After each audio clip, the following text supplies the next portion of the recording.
इस्लामपुरात जातीवाचक शिवीगाळ व धक्काबुक्की करणाऱ्या 14 जणांवर गुन्हा दाखल।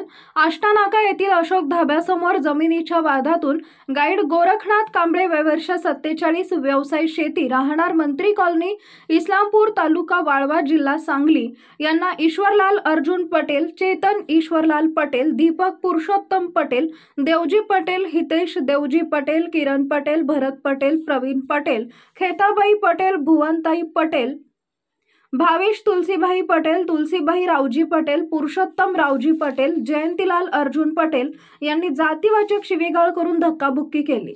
या संदर्भात कांबळे यांनी इस्लामपूर पोलीस स्टेशनमध्ये वरील सर्वांच्या विरोधात गुन्हा दाखल केला।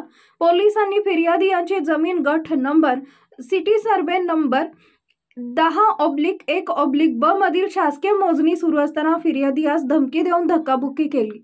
तसेच आरोपी ईश्वरलाल अर्जुन पटेल व जयंतीलाल अर्जुन पटेल यांनी फिर्यादीस महारा तू इथं का आला आहेस, या जागेतून चालता हो अशी जातीवाचक शिवीगाळ केली आहे म्हणून वगैरे मजकुराचा फर्दी जबाब फिर्यादी यांनी समक्ष दिल्यानं बाजूस नमूदप्रमाणे गुन्हा रजिस्टर दाखल करून वर्दीची प्रत फिर्यादीस विनामूल्य अदा करून एक प्रत माननीय कोर्टाने पाठवण्याची तजवीज ठेवली असून पुढील तपास उपविभागीय पोलीस अधिकारी इस्लामपूर करत आहेत। दाखल करणारे अधिकारी HC/819 ठोबरे घटनास्थळी उपविभागीय पोलीस अधिकारी इस्लामपूर मंगेश चव्हाण यांनी भेट दिली आहे।